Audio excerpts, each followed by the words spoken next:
Nessa manhã,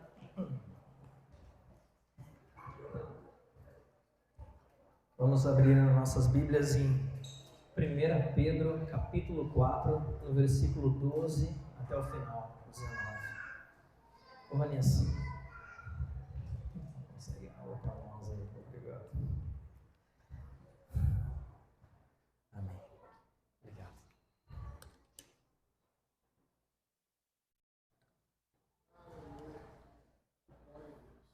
A palavra de Deus diz: Amados, não estranheis o fogo ardente que surge no meio de vós, destinado a provar-vos, como se alguma coisa extraordinária vos estivesse acontecendo. Pelo contrário, alegrai-vos na medida em que sois coparticipante dos sofrimentos de Cristo, para que também, na revelação da sua glória, vos alegreis exultando.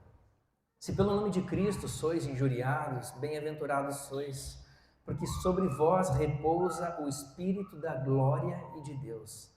Não sofra, porém, nenhum de vós como assassino, ou ladrão, ou malfeitor, ou como quem se intromete nos negócios de outrem.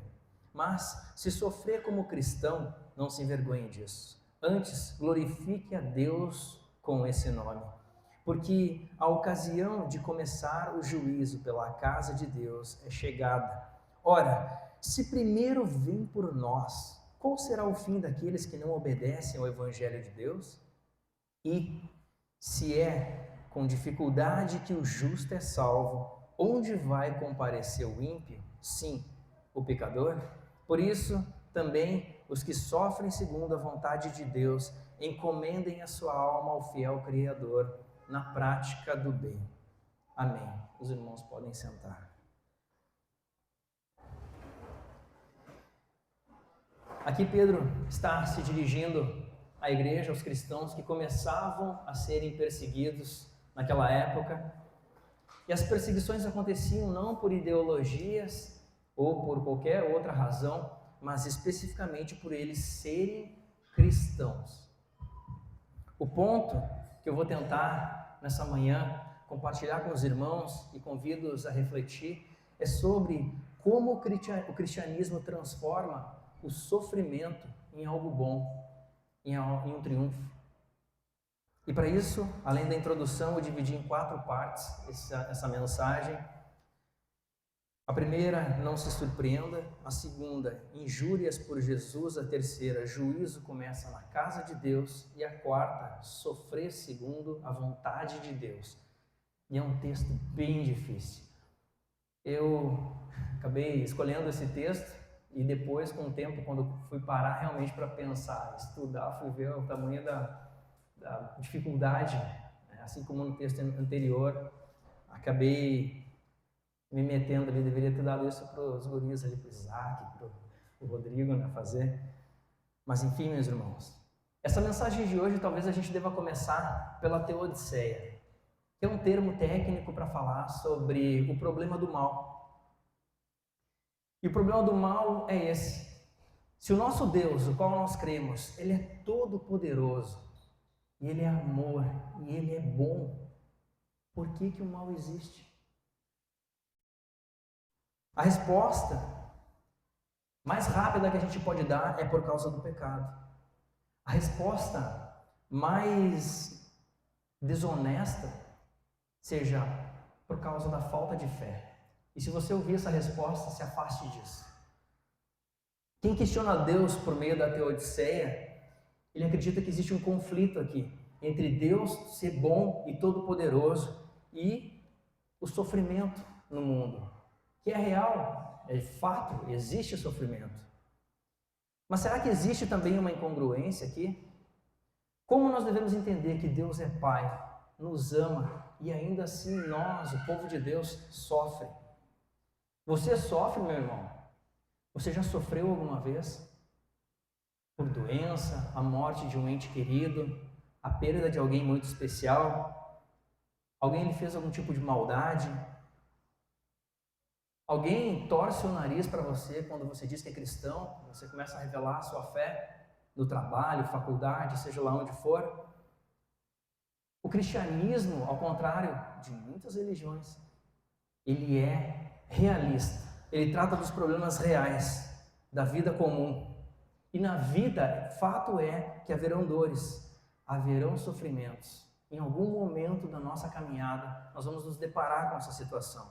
E Deus não é nenhum tipo de corretor de imóveis vendendo mansões celestiais, um terreno no céu, um lugar na vida eterna, de forma fácil. Talvez alguém se perguntasse: quem em sã consciência iria ser adepto de uma religião assim, onde, como lemos nos textos, Deus se alegra no sofrimento? Mas o fato é que o cristianismo é a maior religião do mundo. E talvez, meus irmãos, um dos fatos seja justamente porque o cristianismo aborda questões difíceis da fé, da realidade das pessoas. E é um pouco disso que nós veremos aqui. Mas eu quero começar aqui dando 3 observações iniciais a respeito do sofrimento. Quando sofremos, nós buscamos por propósito, nós sentimos um forte senso de abandono da parte de Deus e sofremos acusações do inimigo. O cristianismo, em se tratando da busca por propósito, nesse primeiro ponto, ele não nos isenta de sofrer, meus irmãos. Ou seja, ser cristão não nos dá uma blindagem. O sofrimento é real e em meio ao sofrimento nós devemos buscar, saber, tentar entender qual é o propósito. E esse sim é muito difícil de entender. Quando nós sofremos, nós sabemos, sim, estou sofrendo porque estou doente, estou sofrendo porque perdi alguém, estou sofrendo porque aconteceu algo. Mas achar o propósito no meio desse sofrimento é a grande dificuldade. Quando nós estamos no meio da dor, tentar achar essa resposta é extremamente difícil. Eu não vou dourar a pílula aqui, de fato, é difícil, meus irmãos. É muito mais fácil a gente de fora falar para quem está sofrendo e dizer assim: tu tem que achar o propósito no meio desse teu sofrimento aí, tem que buscar o propósito, tentar entender o que Deus quer dizer com isso. O que normalmente nós fazemos ao observar quem sofre é questionar Deus, né? Está alguém sofrendo e nós perguntamos: cara, como é que pode, né? Onde está Deus no meio disso tudo? Por que Deus não socorre essa pessoa no meio dessa situação? Olha a fome no mundo, as crianças, a violência.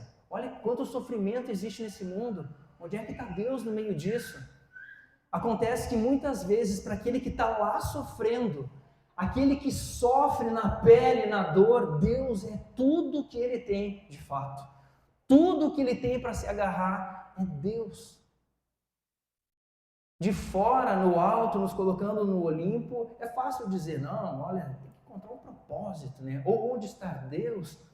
Mas para quem está sentindo na pele, meus irmãos, e só tem realmente a Deus, aí nós entendemos quem é o Deus que está na fornalha, quem é o Deus que está no barco em meio à tempestade, quem é o Deus que está na cova dos leões.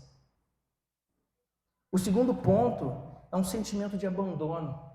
Existe uma história muito popular na internet, uns anos atrás, e acho que no início da internet que eu ouvi, muito tempo. Não sei se você já ouviu, chamada Pegadas na Areia. E ela expressa um sentimento que é muito comum, que é esse sentimento de abandono.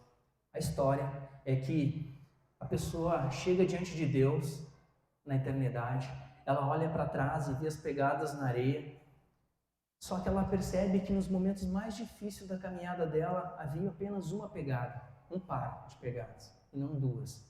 Então ela questiona Deus e diz: Deus, por que tu me abandonou nos momentos mais difíceis da minha vida, onde eu passei por mais dificuldade, onde eu estava angustiado? Por que tu me abandonou e me fez caminhar sozinho, Deus? E Deus responde: na verdade, esses momentos eu estava te carregando no colo, estava te levando. Então, ela ilustra muito bem esse sentimento de desamparo. Veja, um recorte aqui de C.S. Lewis em Uma Anatomia de uma Dor, quando ele perde sua esposa por causa do câncer, e ele fala assim: em meio à dor, em meio ao sofrimento. Volte-se para Deus quando estiver em grande necessidade, quando toda outra forma de amparo for inútil. E o que você encontrará? Uma porta fechada na sua cara, ao som de um ferrolho sendo passado 2 vezes do lado de dentro. Depois disso, o silêncio. Bem que você poderia dar as costas e ir embora, mas quanto mais espera, mais enfático o silêncio se torna. É racional acreditar num Deus ruim? Não seriam todos esses apontamentos agonias mentais insensatas de um homem que não aceita o fato de não haver nada que possamos fazer com sofrimento, exceto padecê-lo? Vamos para as Escrituras, no Salmo 88, verso 13 ao 18, um salmo de lamento, e o salmista diz assim, olha o sentimento do salmista. Eu, porém, Senhor, clamo a Ti de madrugada e Te envio a minha oração. Senhor, por que Tu rejeitas a minha alma? Por que escondes de mim a Tua face? Estou aflito e prestes a morrer, desde a minha mocidade. Quando sofro os Teus terrores, fico perturbado. A Tua ardente indignação sobre mim vai passando. Os Teus terrores fazem-me perecer. Como águas me rodeiam todo dia, cercam-me todos juntos. Afastaste de mim, para longe de mim, meus amigos e companheiros, e os meus íntimos amigos agora são trevas. Olha a depressão do salmista aqui. E o sentimento de abandono em meio à dor não é uma experiência exclusiva do ateu. Ela pode afetar o coração do crente mais fervoroso. Ao lembrarmos de Jesus Cristo na cruz, pregado, e ele diz, meu Deus, por que me abandonaste? Nós precisamos ser sinceros nesse ponto, com relação ao sofrimento. Porque a gente está tão contaminado por uma teologia triunfalista, mequetrefe, de botequim, de coisa fácil. Faz isso e vai acontecer aquilo ali. Vamos trocar aqui com Deus. Essas são as palavras de um incrédulo, por acaso? São as palavras de Jesus, né, meus irmãos? O terceiro ponto aqui são as acusações do inimigo. Muitas vezes, os problemas nem são tanto as provações, porque o crente, no fim das contas, quando vier o sofrimento, ele vai se agarrar a Deus. O problema são as acusações diabólicas que muitas vezes querem fazer nos parar em meio à caminhada. Nos acusar. Veja, Jó 2, verso 9 e 10. E a mulher de Jó fala para ele. A mulher dele disse, você ainda mantém sua integridade, amaldiçoa esse Deus e morre. E ele respondeu, você fala como uma insensata. Aceitaremos o bem dado por Deus, mas não o mal? Em tudo isso, Jó não pecou com seus lábios.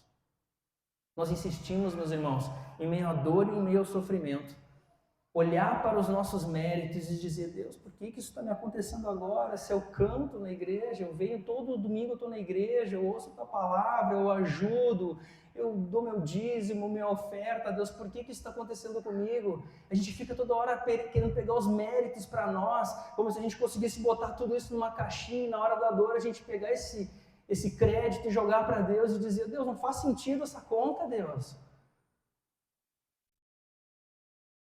Por isso o cristianismo é vida real. Vamos para o texto? E a palavra de Deus lá no verso 2, ele diz, não se surpreenda, não se surpreenda. As tribulações que os irmãos estavam enfrentando ali era para confirmar o valor da fé.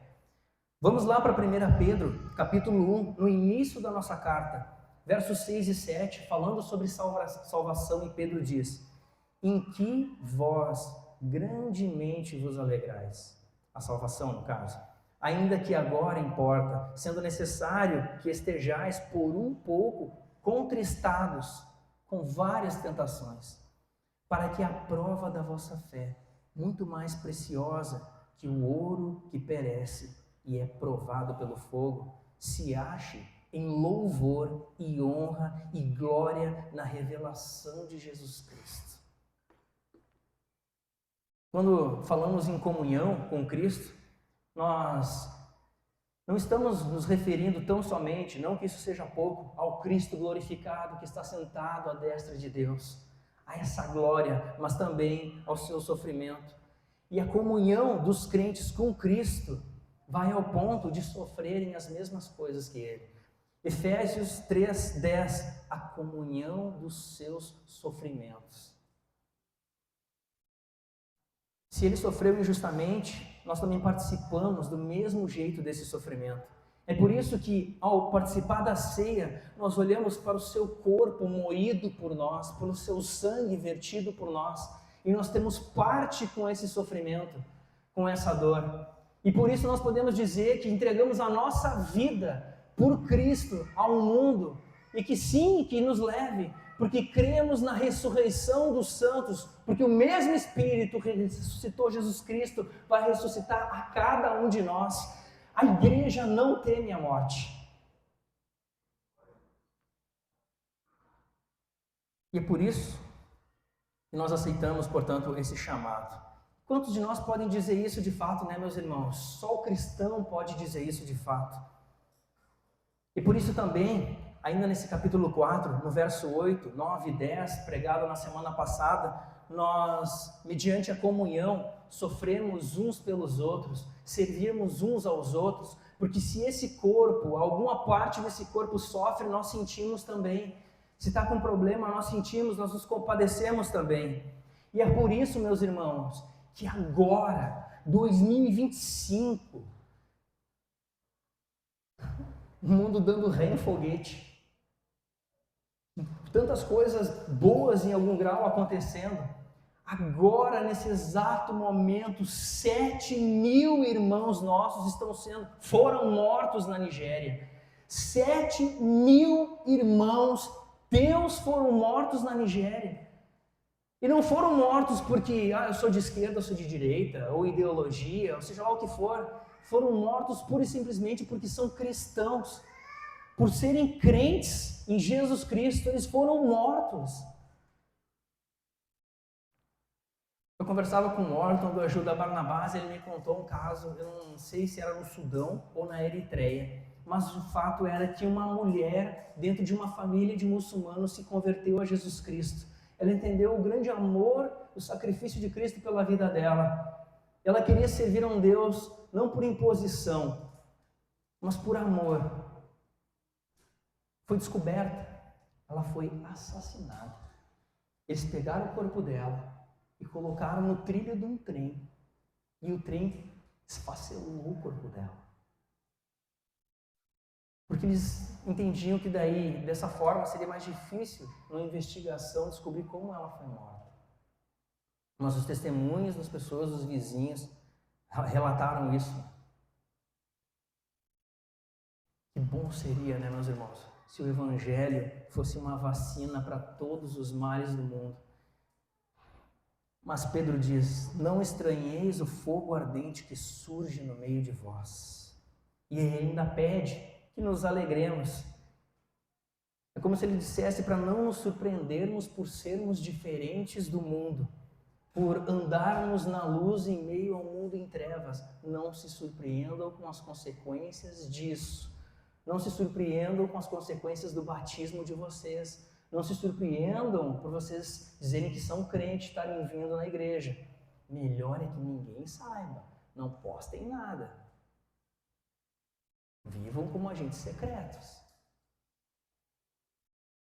Talvez você se pergunte, Augusto, mas que vantagem há em colocar meu pescoço em perigo, por sofrer tamanho risco? Quais são os benefícios disso?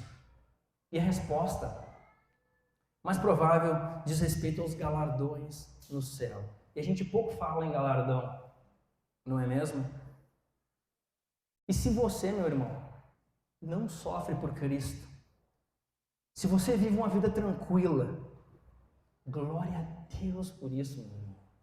Glória a Deus se você vive uma vida boa, uma vida cristã e desfruta do fruto do teu trabalho, pode comer, beber, se alegrar. Glória a Deus por isso, meu irmão. Amém, para ti vai ter um galardão lá no céu. e tu vai estar com Cristo no fim das contas. Eu não quero colocar aqui, imputar culpa em você por você não estar nesse momento sofrendo por Cristo. Talvez, e eu espero que não ocorra, você não venha um dia buscar no YouTube por esse sermão para ouvir de novo sobre sofrimento. Tomara que isso não ocorra, meu irmão. Mas diferente de nós, existem aqueles que sofrem por causa de Cristo e que não vivem uma boa vida por causa de Cristo, que correm o risco de perderem a sua vida por causa de Cristo. Pedro diz, pelo contrário, alegrai-vos na medida em que sois coparticipantes do sofrimento de Cristo, para que também, na glória da revelação, aliás, na revelação da sua glória, vos alegrais exultando. Mas o que quer dizer isso? Jonathan Edwards, um homem brilhante, um puritano, escreveu a respeito disso, sobre os graus de felicidade no céu, na perfeita alegria do mundo vindouro. E ele se ampara em algumas passagens, entre elas, Lucas 19, 17 ao 19, que diz: aquele que recebeu 10 talentos foi posto para reinar sobre 10 cidades. O que recebeu 5 talentos sobre 5 cidades. Jesus falando. 2 Coríntios 9, no verso 6. Aquele que semeia pouco, pouco ceifará. E o que semeia com fartura, com abundância também ceifará. E o que Edwards explica é que na glória, esses irmãos, tenham em mente os irmãos da Nigéria nesse momento, que é o que está mais recente para nós. Na glória, eles vão receber tamanho galardão, tamanho regozijo, tamanho alegria. A alegria deles vai ser tão grande, tão maravilhosa a recompensa deles, tão sublime a recompensa deles. E para nós, que não sofremos da mesma forma por causa de Cristo, vamos ser alegres também em Jesus Cristo. Só que ele explica que nós vamos estar tão alegres porque o nosso Deus é tão bom, é tão justo o nosso Deus, tão alegres pelos nossos irmãos, tão felizes por eles, que todos nós vamos estar felizes na glória por aqueles que morreram por Cristo.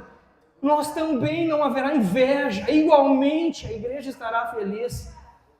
E eles não serão soberbos com relação ao galardão que receberão, mas muito mais amarão a nós também, glorificarão por nós também.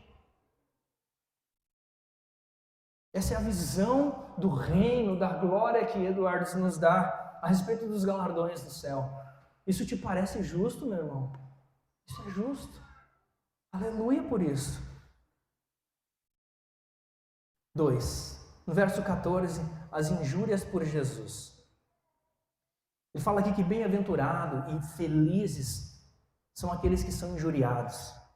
E na época de Pedro, em que ele escreve isso, os cristãos estavam sofrendo perseguição e as injúrias, justamente porque eles se portavam de forma diferente na sociedade. A partir do momento em que eles se convertiam, eles viviam em novidade de vida. E as pessoas escarneciam deles, tentavam humilhá-los. O cristão, ele não se dobrava ao imperador romano, dobrava seus joelhos somente a Deus, não aceitava aquela situação.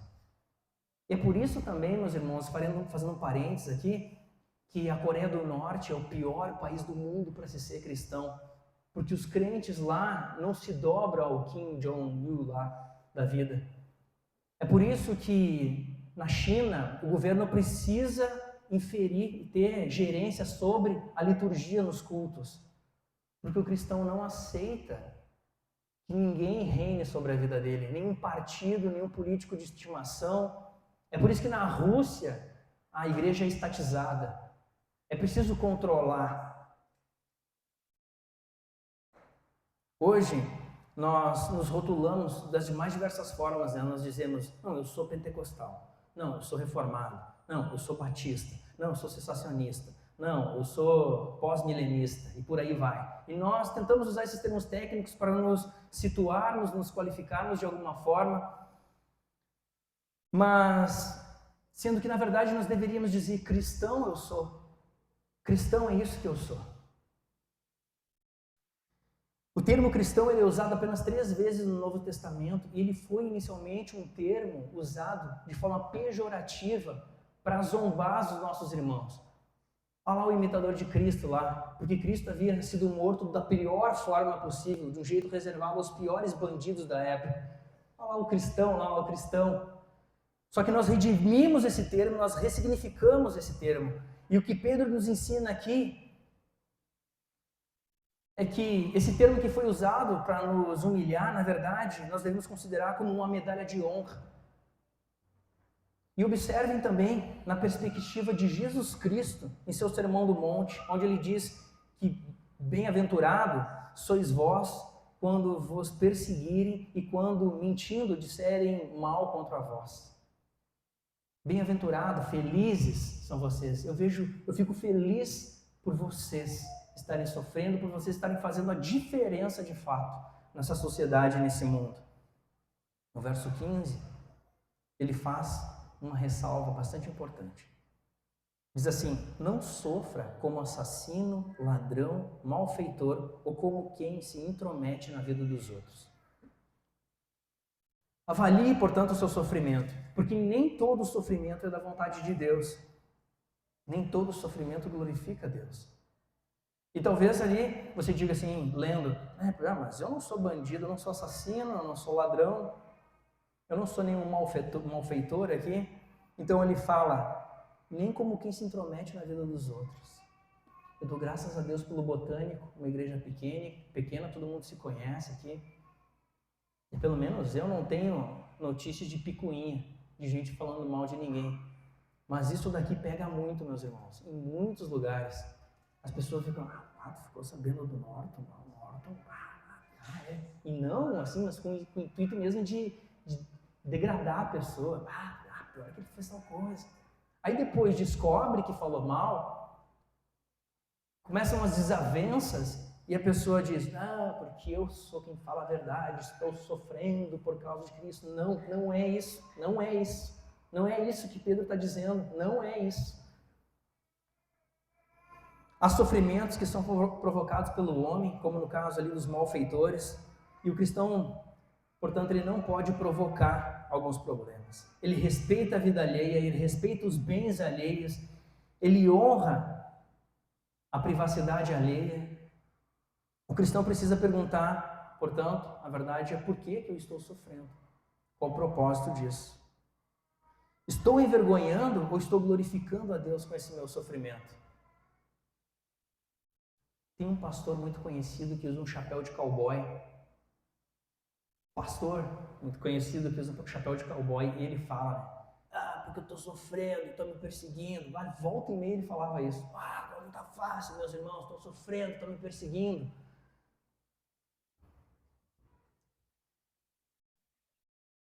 Os caras fazem uma pataquada dentro das igrejas. Os caras negociam o evangelho como se fosse um produto enlatado qualquer, uma coisa fácil da vida, mano. Barganham com Deus. E quando a igreja se levanta e acusa, e mostra a heresia, mostra o erro, porque eu estou sofrendo. Olha o tamanho da perversidade dessas pessoas. Viver a vida íntegra na fé, isso é digno de galardão nos céus. O Espírito da glória de Deus está conosco quando fizemos o que é certo, nos esforçamos para fazer aquilo que é certo, de acordo com a nossa fé, e sofremos por isso. Terceira parte: o juízo começa na casa de Deus, no verso 17. E talvez aqui a parte que eu acho mais difícil dessa mensagem. E Pedro diz em sua carta, na verdade ali ele está transferindo uma prerrogativa que era do povo de Israel, o sacerdócio exclusivo, a nação eleita. Ele está transferindo isso, casa de Deus, para a igreja. Nós, o povo de Deus. A casa de Deus composta por aqueles que creem em Jesus Cristo, que dependem de Jesus Cristo para a sua salvação, a igreja. Eu destaco aqui 3 pontos. O primeiro dele a gente percebe a imparcialidade de Deus. A começar pela sua própria casa. Deus demonstra que Ele não faz acepção de pessoas também nesse sentido. É como se Ele dissesse: tem que dar o exemplo pela minha própria casa. Como um pai, Deus vai lá e disciplina os seus próprios filhos, refina seus próprios filhos, trabalha na vida de seus próprios filhos. O segundo ponto é um julgamento como prenúncio do grande juízo de Deus. O sofrimento que os crentes experimentam serve como um prenúncio da verdadeira, clara constatação de que o mundo é rebelde contra Deus. É uma amostra de que Deus derrama a sua ira sobre o mundo todo. Só Deus pode me julgar. Você já ouviu falar essa palavra das pessoas que são descrentes? Quando muitas vezes tu começa a te posicionar ou te perguntam alguma coisa e tu diz o que é certo, o que é errado. Vocês são muito julgadores. Só Deus pode me julgar. Na verdade, ela não está preocupada. Uma pessoa não tem nem consciência do que ela está falando sobre julgar, sobre Deus julgá-la. Na verdade, a gente deveria dizer: olha, tu deveria te preocupar muito com o que tu está falando com relação ao juízo de Deus. Porque Deus é santo e Deus é justo. Terceiro ponto é um contraste da condenação. Pedro usa o sofrimento da igreja para fazer um contraste entre a difícil salvação do justo com a inevitável condenação do ímpio. A aplicação aqui é que os filhos de Deus são submetidos a tal fogo para purificação. O que aguarda aqueles que desobedecem o Evangelho é a destruição, a punição, o sofrimento eterno. Porque o ímpio, no fim das contas, lá naquele dia, ele não vai ter como comparecer justificado, ou aonde repousar, digamos assim, porque só existe salvação em Cristo Jesus. Portanto, a injúria e a provação que os cristãos sofrem são um sinal de que o dia do juízo já foi inaugurado por Jesus Cristo. E esse Jesus Cristo, paz e amor, esse Jesus Cristo, esse movimento Jesus Cristo, muito legal, muito bom. Na verdade, ele é verdadeiro, na verdade é bom, mas o grande problema é que nessa mensagem o juízo é retirado. Nossa geração é tão Nutella e tão mimizenta que tu não pode dizer que Deus vai ser juiz. É por isso que esse texto aqui, talvez você vai ouvir ele agora, se você já não leu, desculpa se você já não leu, mas você vai ouvir agora depois de muitos anos dentro da igreja, porque ninguém quer falar esse texto. Abre aspas em Mateus 10, 34 ou 39 para o próprio Jesus Cristo. E Jesus diz assim: não pensem que eu vim trazer paz ao mundo. Não vim trazer paz, mas espada. Eu vim para pôr os filhos contra os pais, as filhas contra as mães, as noras contra as sogras, e assim os piores inimigos de uma pessoa serão os seus próprios familiares. Quem ama o seu pai ou a sua mãe mais do que ama a mim, não merece ser meu seguidor. Quem ama o filho ou a sua filha mais do que ama a mim, não merece ser meu seguidor. Não serve para ser meu seguidor quem não estiver pronto para morrer como eu vou morrer e me acompanhar. Quem procura os seus próprios interesses nunca terá a vida verdadeira, mas quem esquece a si mesmo, porque é meu seguidor, terá a vida verdadeira. Meu irmão, só porque eu estou falando aqui, porque eu também não gostei de ler isso aqui. É duro demais. No fim das contas, o Evangelho é tudo ou nada. Talvez a gente possa ir empurrando o nosso cristianismo com a barriga. E uma hora a gente abre mão ali, uma hora a gente dá uma posicionadinha ali, acolá. Uma hora a gente faz uma vista grossa aqui, outra hora a gente fala ali. Uma hora a gente se submete à tirania do politicamente correto, um pouquinho, e assim a gente vai indo. Vejam, meus irmãos, como viver o Evangelho, no fim das contas, exige muita sabedoria. Muita sabedoria. Nós devemos buscar a Deus, Lê seus livros de sabedoria para tentar discernir as coisas no nosso trabalho, no nosso dia a dia, no meio da nossa família. Porque se tu disser que tu é crente, se tu começar a ter uma vida de crente em Jesus Cristo, uma vida digna do sangue que foi vertido, do corpo que foi moído, as pessoas vão se levantar. É fato.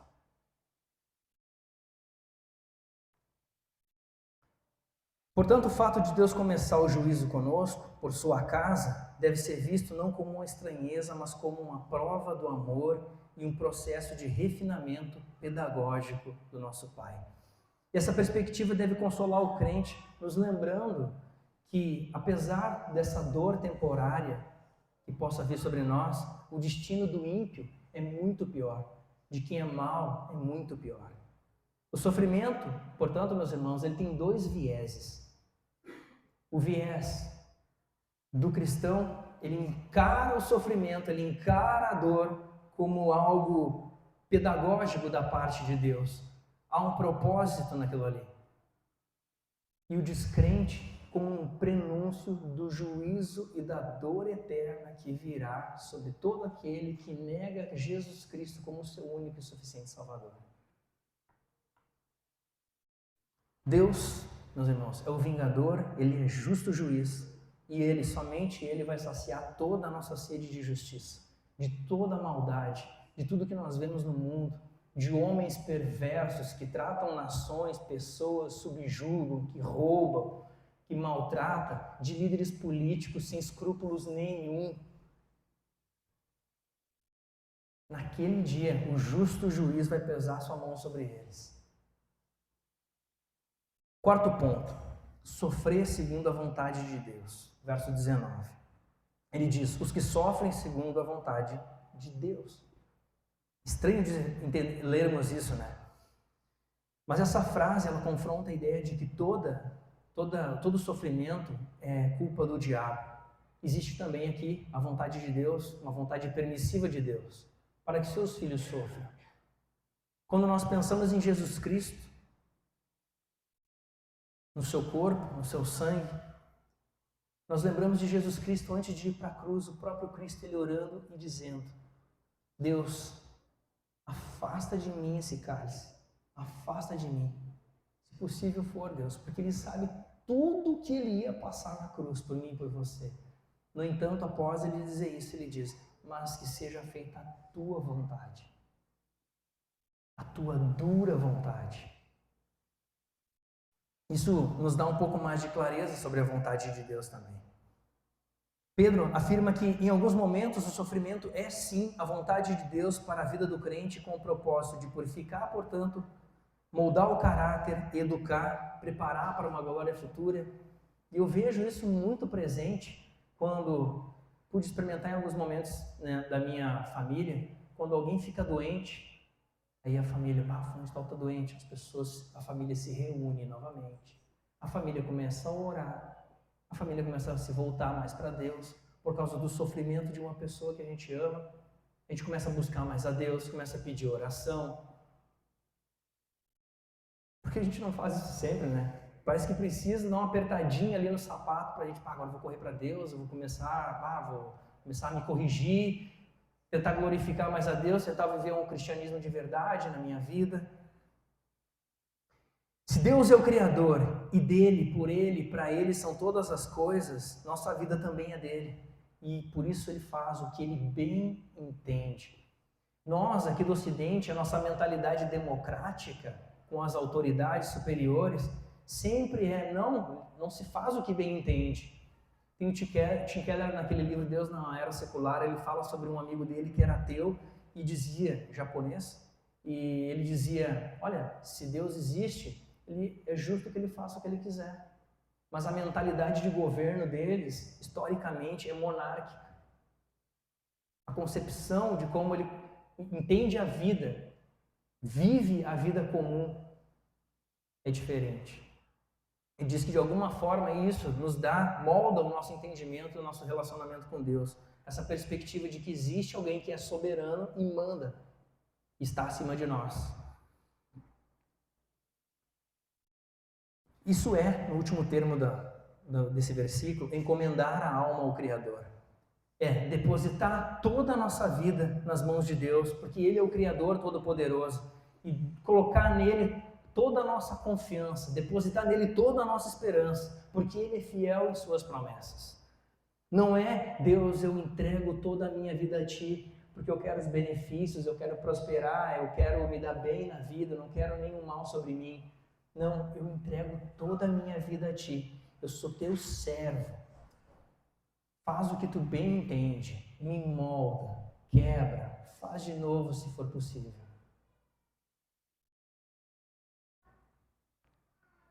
No verso 19, Pedro nos exorta, portanto, a continuar a praticar o bem, em vez de ceder ao desespero ou à vingança, porque nossa tendência natural é essa. No fim das contas, quando alguém está fazendo algum mal para nós, é a gente ser vingativo e não ser o cristão no sentido mais submisso a Cristo, devolvendo com o bem. Meus irmãos, eu estou falando aqui, mas como é difícil isso, meus irmãos.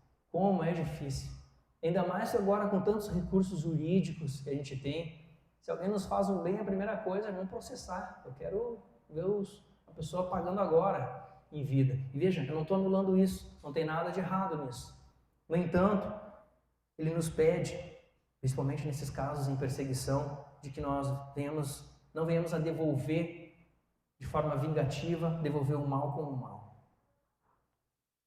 Dito isso, vamos para as nossas aplicações. E a primeira aplicação aqui, para a gente tentar entender esse verso, esse versículo todo, esses versículos que nós lemos, essa passagem, principalmente com relação à casa de Deus, é a gente lembrarmos, por exemplo, de filmes como Tropa de Elite, ou de um exército onde o general, o comandante, está treinando a sua tropa. Quando ele fala que o fogo vai ser difícil, é isso. O treinamento é duro. O exército de Jesus Cristo não vai ser poupado, não vai ser fácil para vocês. Ele está ali treinando para que você e eu tenhamos uma envergadura espiritual maior, sejamos mais fortes como igreja de Jesus. Se o rei desse exército passa tal vigor para os seus soldados, quanto mais para os seus inimigos. Ele nos chama para essa batalha como seu povo, como igreja militante aqui, para que a gente passe por todas essas coisas, pelas vicissitudes da vida, pelas argúrias da vida, para usar um termo bonito, e que a gente saia mais forte no final. Ele está nos capacitando, nos treinando, nos moldando. É como o Capitão Nascimento lá, a gente dormindo, ele lendo lá, né? Em grego, em vários termos, testando o sono, testando o cansaço, treinando, para que tu saia um combatente no final, firme, forte, alguém que não se dobre a esse mundo, alguém que não teme a morte, porque vai ressuscitar. O segundo ponto, na dor, nós podemos ver a glória de Deus.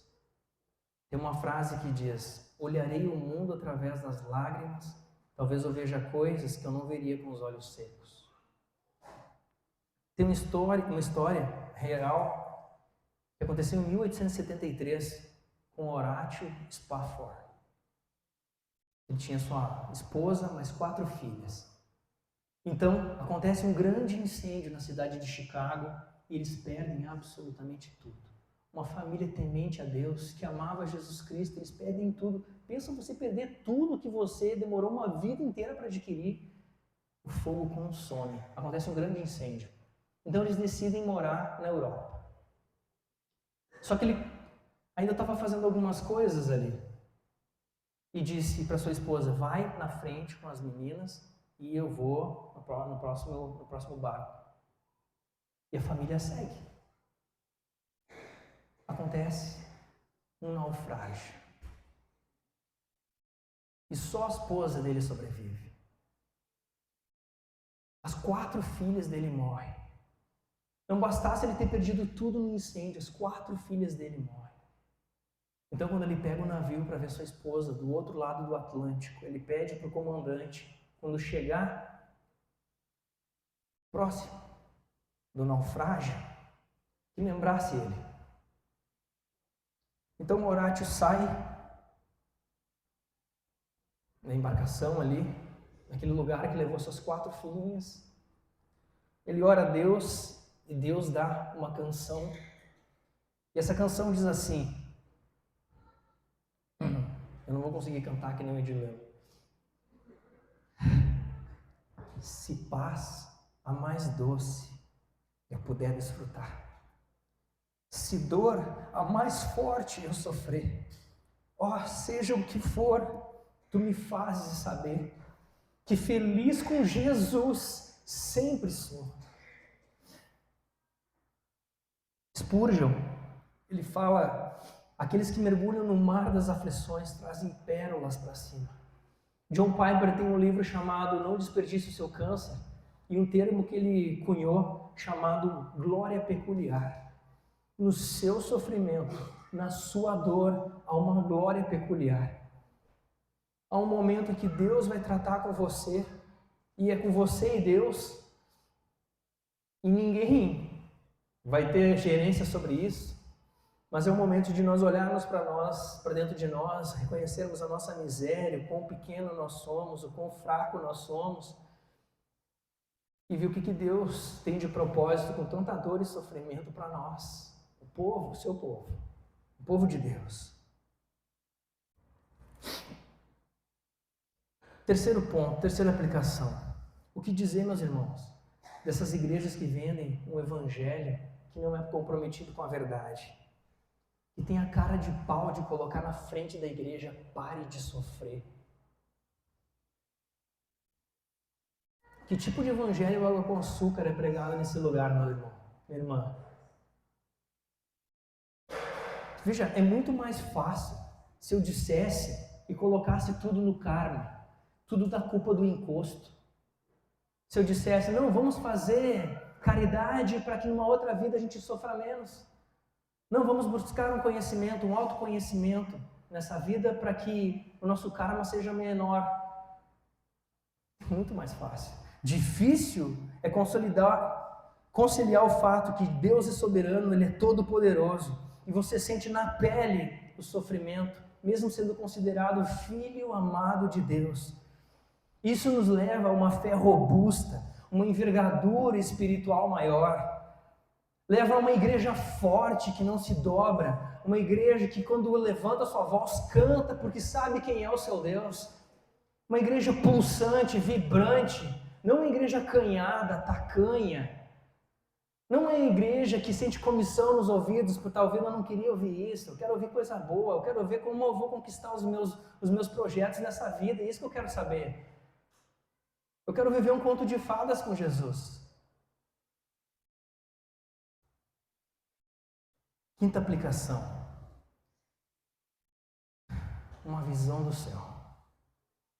Talvez, meus irmãos, muito da nossa apatia, muito da nossa preguiça espiritual, muita da nossa indiferença com as coisas de Deus, talvez elas findassem se só por um minuto, se só por um momento nós tivéssemos uma visão da glória de Deus, uma visão lá do outro lado, se só por um minuto a gente pudesse ver o que está acontecendo lá do outro lado agora e o que nos espera.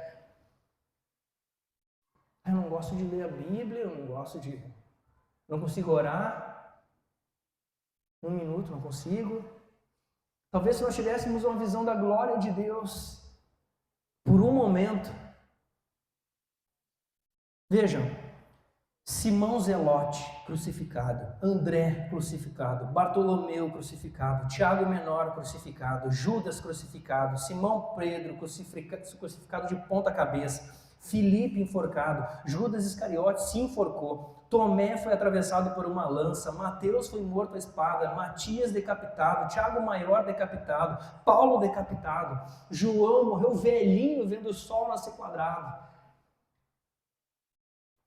talvez alguém pudesse chegar para João e dizer: João, cara, chama os guardas, chama o juiz, nega isso aí tudo, cara, tu está perdendo toda a tua vida dentro de uma cadeia, vai viver a vida, tem uma família, vai viver a vida, cara, para com isso, tu tá ficando, vai morrer velho dentro da cadeia, velho, idoso, velhinho, dentro da cadeia, por morte natural.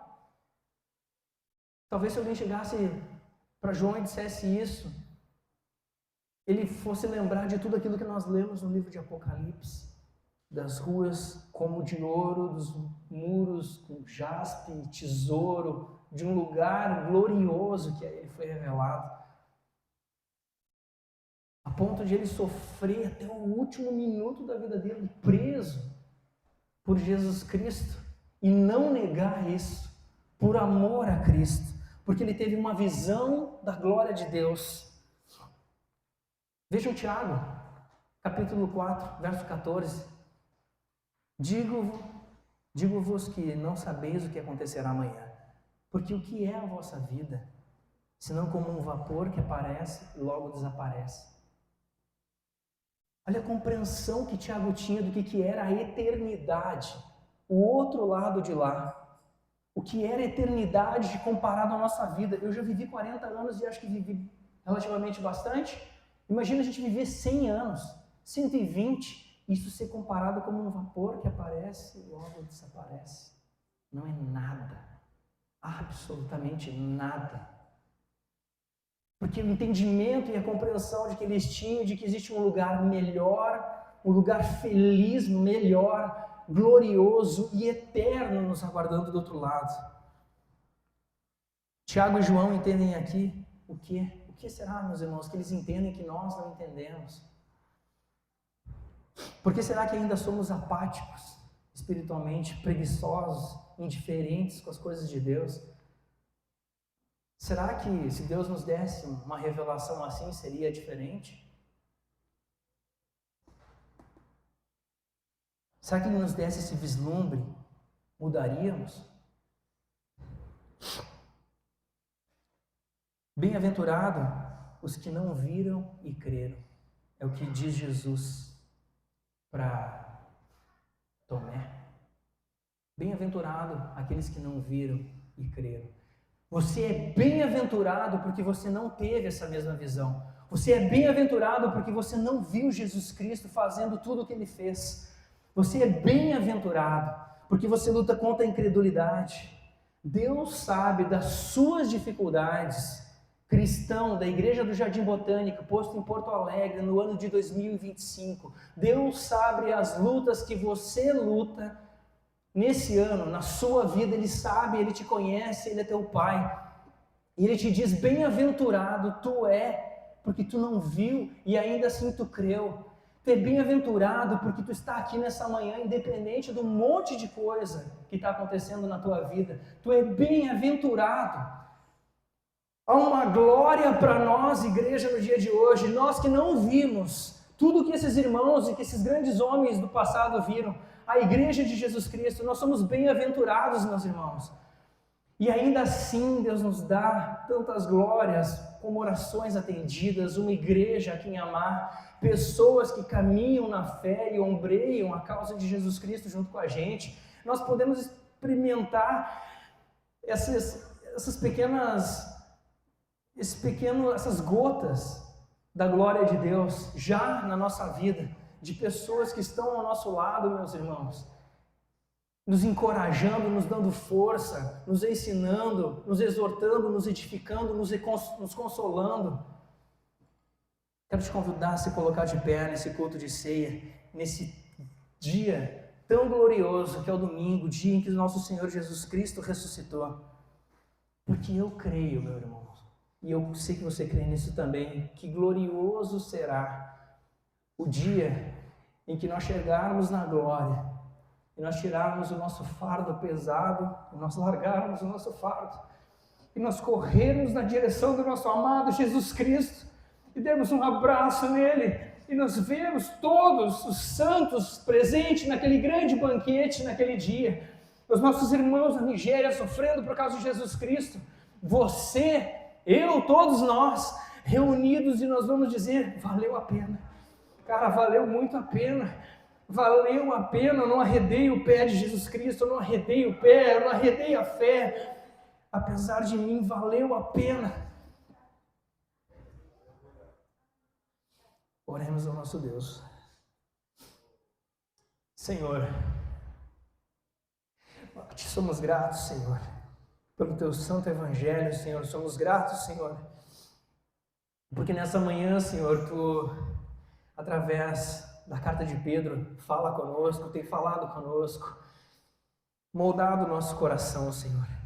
E tem sido tão gracioso e bondoso conosco, Senhor, porque não estamos sofrendo na pele, Senhor, aquilo que muitos dos nossos irmãos sofrem. Nos compadecemos por eles, Senhor, amamos eles. E um dia, Senhor, estaremos juntamente com eles na glória também, junto de Ti. Somos gratos porque provamos da Tua bondade e nessa manhã temos a liberdade de poder Te louvar, Te exaltar, celebrar, partir, Senhor, aqui o Teu corpo, o Teu sangue, por nós. Sim, Senhor, nós Te louvamos, Senhor, e Te pedimos, Senhor, que Tu, por meio do Teu Espírito Santo, nos ajude, Senhor. Continue nos capacitando, Senhor, nessa caminhada, nos dando força, Senhor, tratando nos nossos corações, porque apesar de nós, Senhor, Tu nos chamou. Apesar dos nossos pecados, de quem somos, Senhor, Tu nos chamou, Senhor. E se os problemas vierem, se a dor vier, nós sabemos que Tu está conosco, Senhor, que Tu és junto conosco, que Tu tens o Teu Espírito Santo Paracleto, junto conosco, Senhor, em meio às dificuldades. E passaremos por tudo isso, Senhor, e seremos glorificados no final junto dos nossos irmãos. Nós Te louvamos nessa manhã, Senhor, e pedimos que o Teu Espírito Santo encha a nossa boca de louvor, de alegria, Senhor, a Ti, o Deus Criador de todas as coisas, o qual encomendamos a nossa alma, o qual trata, Senhor, da nossa vida. Fica conosco, Senhor, nessa manhã. É o que Te pedimos, Senhor, e recebe o nosso louvor, no nome de Jesus. Amém, Deus.